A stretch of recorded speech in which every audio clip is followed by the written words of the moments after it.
Hey, what's going on? I'm Jaden, and today this is going to be my first video on my channel. Today I'm going to be reviewing the movie M3GAN that had come out this past January. This movie is about a robotic killer doll, which is a premise you might have heard about, such as Chucky from the Child's Play franchise or the Annabelle trilogy. So this movie is nothing really new with its premise, especially with M3GAN the doll being a robotic artificial intelligence, pretty much like how they made Chucky to be in the Child's Play remake from a few years ago. So I kind of went into this movie not expecting it to be on par as Child's Play, considering its PG-13 rating. But I can safely say that this movie is far from being your typical horror movie, and it's actually pretty good. I like how this movie gives a social context with its plot about human connections to artificial ones and the consequences of using technology as parental guidance and the emotional developable skills for kids to be lost with, out of touch with reality because of it, rather than just being a horror movie about an AI doll going rogue and killing people, which I found intriguing.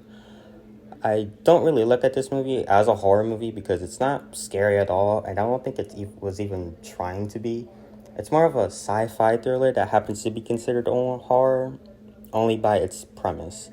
And yes, this movie does have some satirical elements in it with its campy mix of humor, with M3GAN cracking a few jokes here and there, like the scene where she rips a chuck off a little boy's ear off and he sits there on the ground for a few seconds and she's like, "This is the part where you run," and starts running after him in all fours, which got a little chuckle out of me.